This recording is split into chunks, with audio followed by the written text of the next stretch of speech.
Should the Cardinals prioritize Deron Rippey Jr.?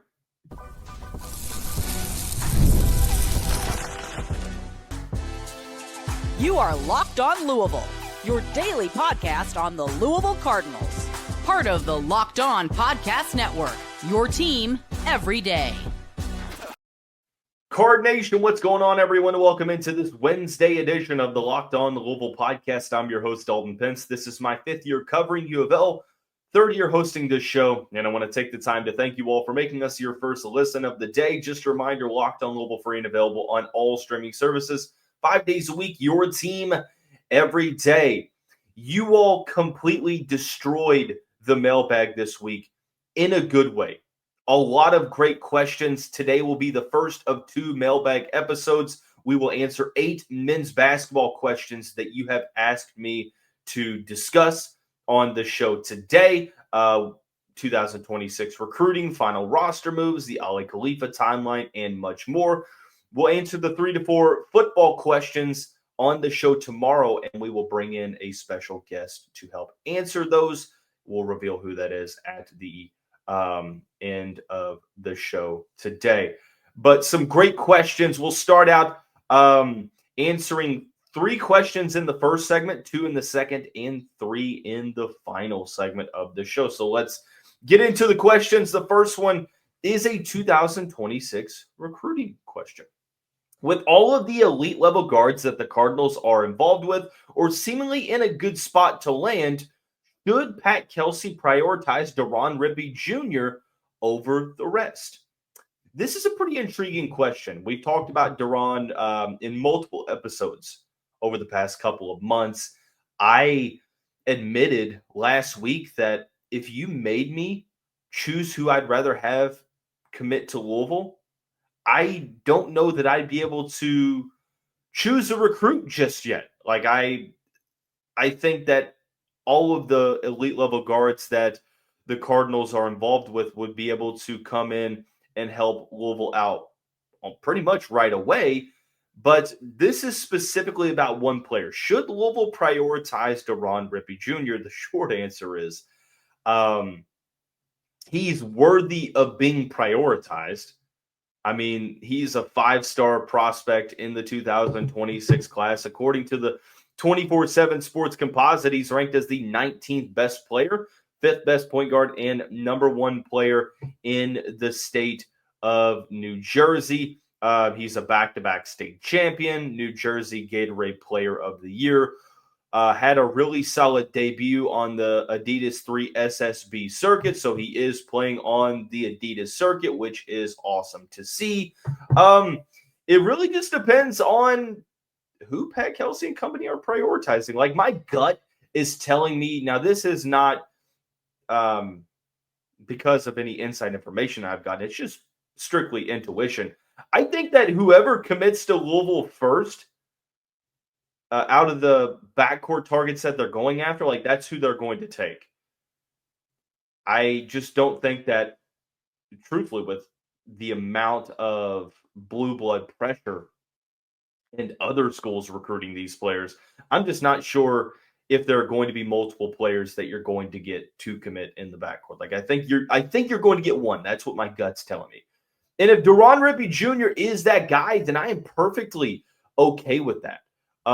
There was an evaluation last weekend, or I'm sorry, 2 weekends ago, from Adam Finkelstein, director of scouting from 24/7 Sports, who talked a little bit about his first weekend on the Adidas circuit. He said Rippey was very solid this weekend, averaging 15 points, 4 rebounds, 4 assists, and over 2 steals per game to lead new heights to a 3-1 record.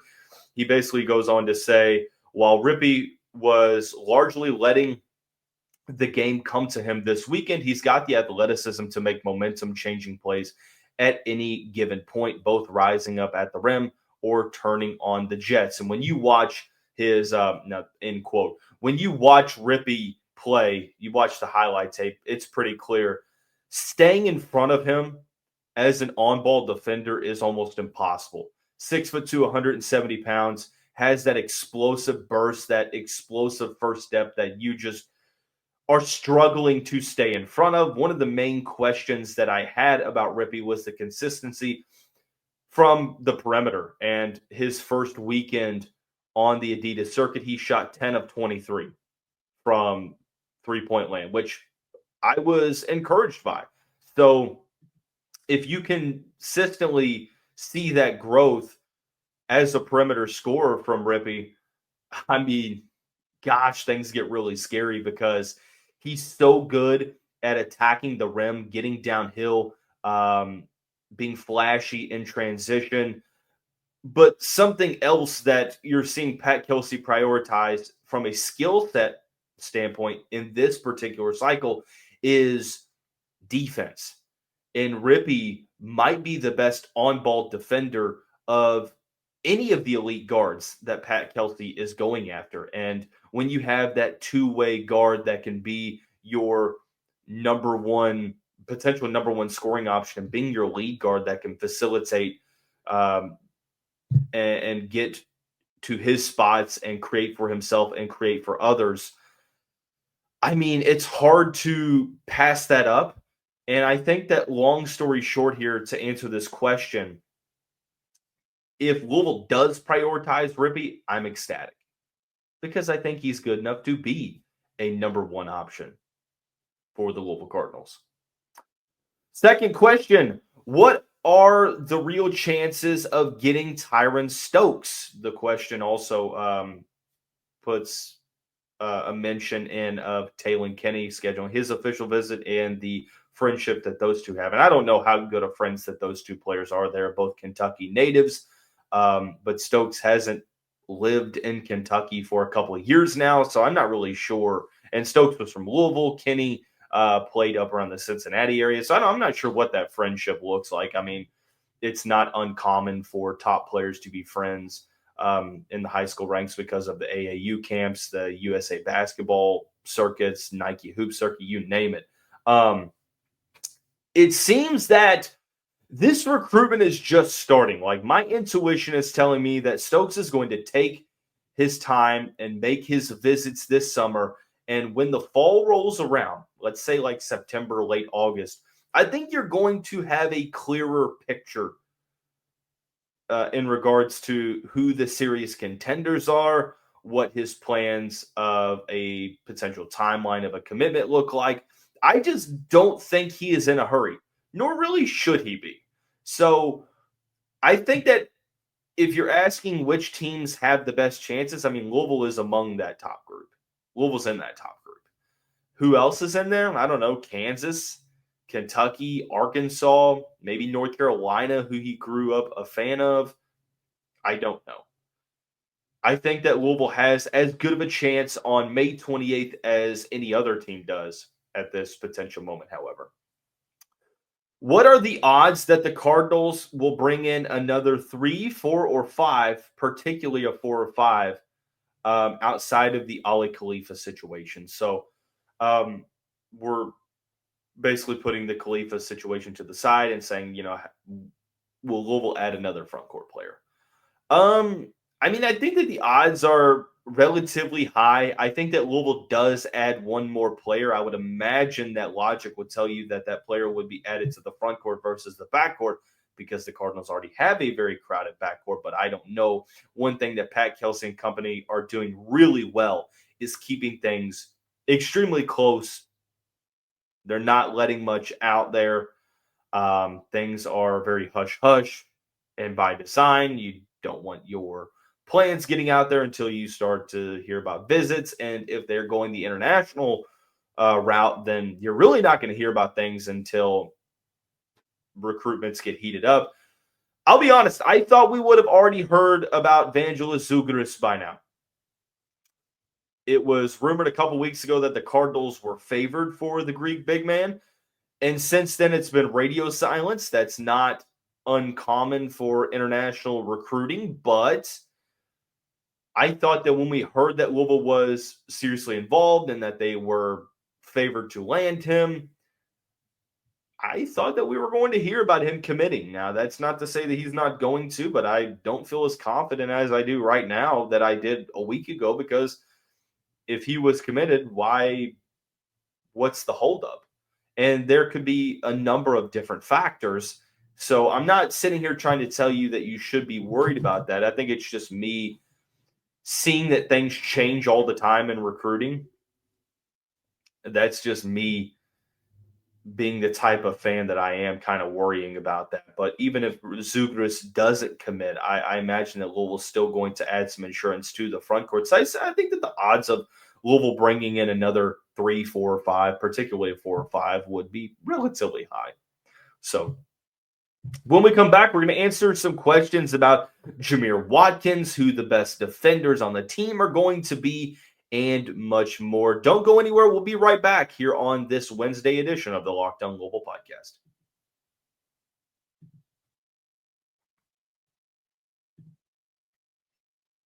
But first, Card Nation, I want to take the time to tell you about our friends over at FanDuel. The NBA Conference Finals have been very, very action-packed. The Eastern Conference Finals have delivered highlight-worthy performances and major momentum shifts basically with every game. The Western Conference Finals has been a little bit lopsided, but still two heavy hitters going up against each other. And FanDuel makes it easy to stay in the game before tip-off and live with player props, performance trends, and same-game parlays.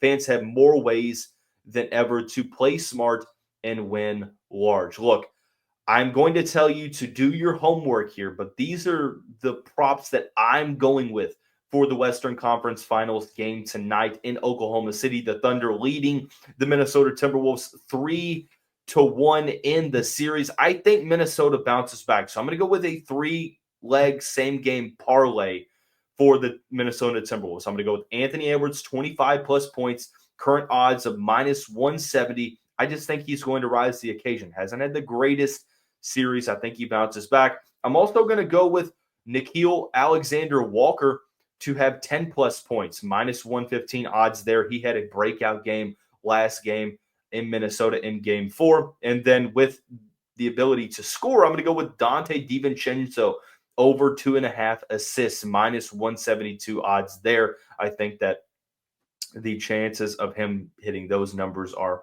relatively high. So I'm going to go with NAW, 10-plus points, -115. Ant, 25-plus points, -170. And Dante DiVincenzo, over 2.5 assists at -172. So if you're new to FanDuel, it's the perfect time to sign up. Head to FanDuel.com and place your first $5 bet. If it wins, you'll get $200 in bonus bets. Make every moment more with FanDuel, an official sports betting partner of the NBA.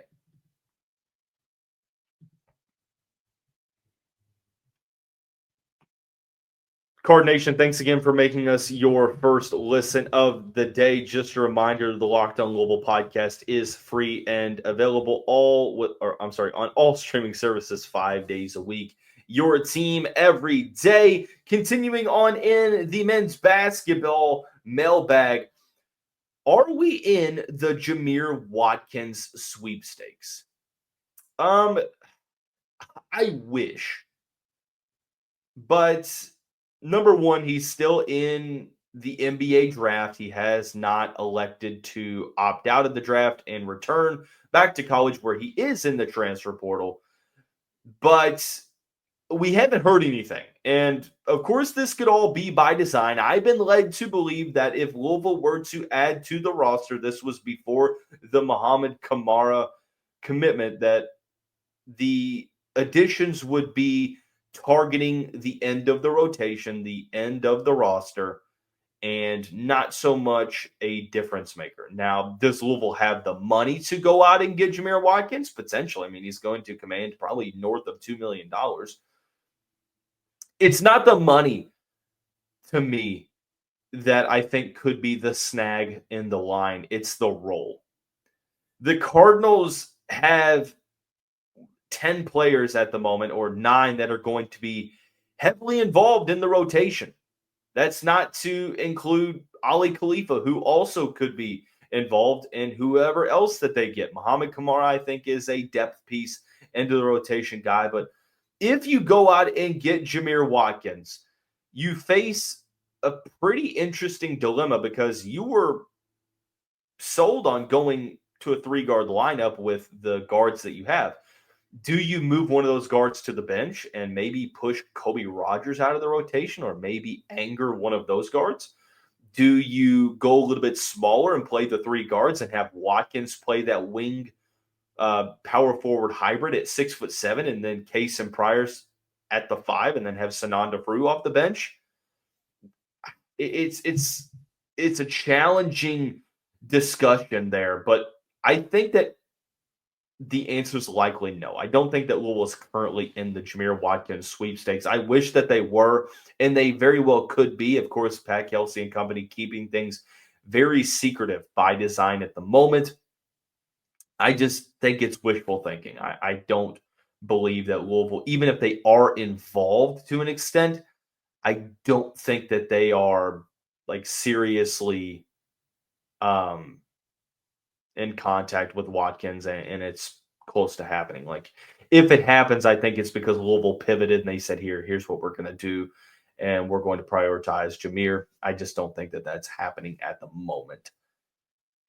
Who do you expect to be the best defenders on the team from an overall stance, a perimeter stance, and a post stance? Really good question. Really, really good question. I'm going to start with the post. I think that Sananda Frew is going to be your best post defender. There were some questions over his rim protecting abilities.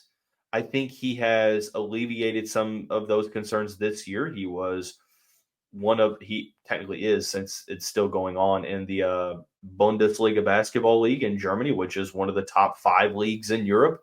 He was the best young player in that league, and he is one of the top 5 rim protectors in the league as well. And it's an extremely physical league that he's playing in. So I think that even if he's not an elite rim protector, I think he's going to be, at the very least, serviceable as a post defender. And the reality, in my opinion, is that he's going to be more likely a above average to really good post defender. There are some questions over how he would, I guess, compete with Case and Pryor in this hypothetical, but I think from a strict post defending standpoint, I'm going to go with Sananda Frew here. On the perimeter, look, this might be a hot take, guys. I'm going to go with Michael Brown Jr. Once narratives get thrown out there, sometimes it's hard to move past those. And there's a narrative out there right now that Michael Brown Jr. Is too skinny to be a good on-ball defender. And I think that I have 2 rebuttals to that. Number one, he's going to arrive on campus this upcoming month in June. He's 6'3", 172 pounds, maybe even closer to 6'4". And he's going to have multiple months to be able to add some weight onto his frame. And I think that when he adds some strength onto his frame, I think he's still going to be able to retain that explosiveness and agility. And the second part of this is that he showed you all spring competing against the best guards in the class at the McDonald's All-American Camp, at the Nike Hoop Summit, that he is a lockdown potential defender. And I believe that he isn't going to be a Chucky Hepburn level guy, but he is going to be a very serviceable player that could defend any of the guards in the backcourt, the 1 or the 2, and is going to be able to hold his own. I think he's going to be the best perimeter defender for the Cardinals. The other player that is players involved in this would be Javon Hadley or Case and Pryor. I held Case and Pryor to the overall best defender. I am choosing to believe that with the way that modern medicine works, I think that Case and Pryor is going to be able to retain his agility. He will have 11 months to recover from that ACL tear. I believe that he's going to be the Cardinals' best overall defender because of his versatility. He's going to be able to defend the rim. He's going to be able to switch on defense, the 3 through the 5, and offer really good on-ball defense as a potential point of attack guy and also a help defender. So best post defender, Sananda. Best perimeter defender, Michael. Best overall defender, I'm going to go with Kaysen. So when we come back, I'm going to answer a very interesting question that I'm really intrigued to hear what your all's answer to this question will be. We'll answer when we come back on this Wednesday edition of the Locked On Louisville podcast.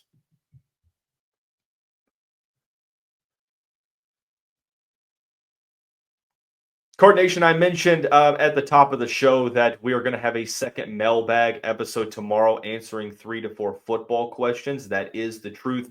Keith Artov will be back on to help me answer those questions. Some really thought-provoking questions that have been asked, and we're going to answer those on the show tomorrow. 3 questions remaining. The first one, I want to hear your all's thoughts in the comments below. Make your all-time starting lineup for the Louisville men's basketball program, keyword being all-time. Now, understand that I just turned 27 back in April.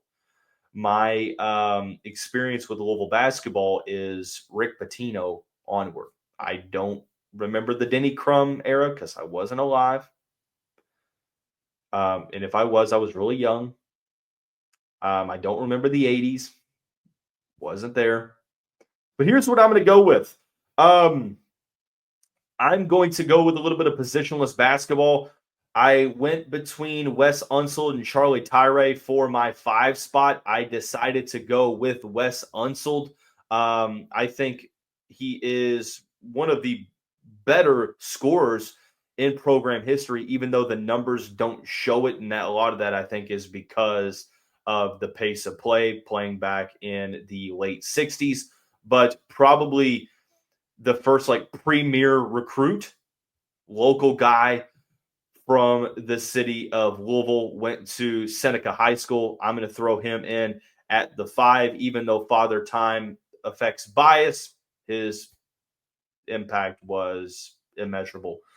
Darrell Griffith, Purvis Ellison also being thrown into the starting 5. Darrell Griffith, the number 1 point scorer in program history. Purvis Ellison also in the top 3. So I am going with both of them there.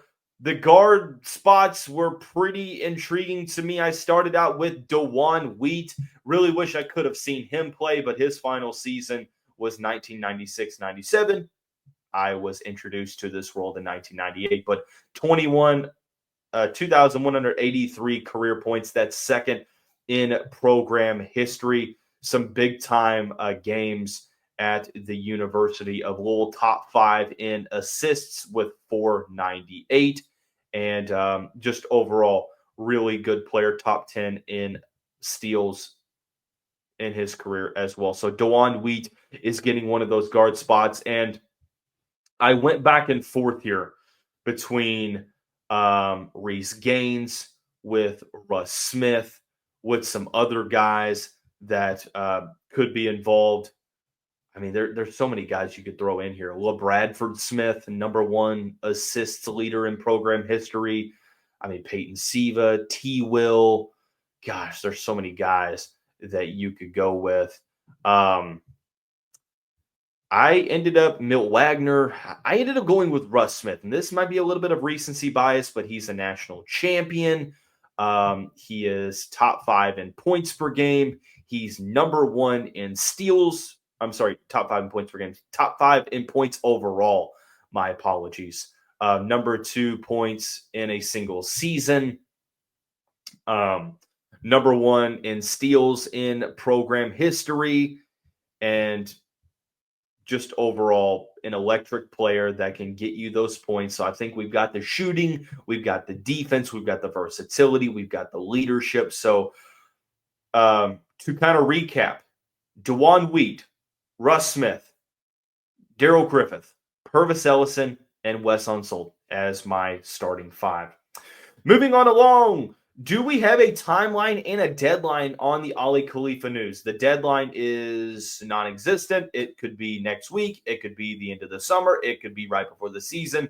I think that there is optimism that we will get news, I think, sometime before the end of the summer. And that's not optimistic. That's just optimism regarding when the news would come. not that it is an optimistic time frame. I personally think that we're going to get the news over the next month. Like, I think before the 4th of July, we're going to have an understanding on if Aly Khalifa is going to be eligible or not for his final season in 2025-26. But the NCAA and the courts show that they are working on their own timeline, and your best bet is to hurry up and wait, because, I mean, we've seen things get decided quickly. We've seen things get pushed down the road. The can gets kicked down the road. I don't know, guys. I don't think anyone knows. I think that there's optimism out there, and there is, to hoping that we'll get some news soon, but trying to include logic in the conversation that also includes the NCAA doesn't go well together, y'all. Like orange juice and toothpaste. Will the Cardinals play any D1 exhibition matchups? I think so. Now, this isn't inside information. I think that from some people that I've talked to is that there is optimism that Louisville will play a D1 team in exhibition play in early October. And I really, really hope they do, because you play Kentucky early on in the season, November 11th. They're going to be somewhat, I'm not going to say battle tested, but they're going to be somewhat ready for the game because they're playing some challenging exhibition games. And I think Louisville should take a page out of that playbook and subscribe to that mentality of let's get tested early on, because the non-conference schedule is not going to pull any punches. Like, you are going to get challenged right away. So do I think so? My intuition and gut feeling is telling me yes. I wish I had more information for you all, but at the moment I just don't have much information to discuss. But I think that they will play a D1 exhibition game. Before we get out of here, I do want to give you an update on scheduling. After today, there will be 2 more episodes to conclude the month of May. And then the Locked On Podcast Network for the college side of things will move to the off season. So what that means is we will go to 3 episodes per week, 12 episodes per month. So just want to give you a heads up on that. So if you're wondering, man, they've kind of scaled back on content, it's by design. We will be back in season in August, but June will be an off-season month. Just a heads up on that. That is going to wrap up this Wednesday edition of the Locked On Louisville podcast. Everyone have a great day. We'll see you right back here with Keith Artov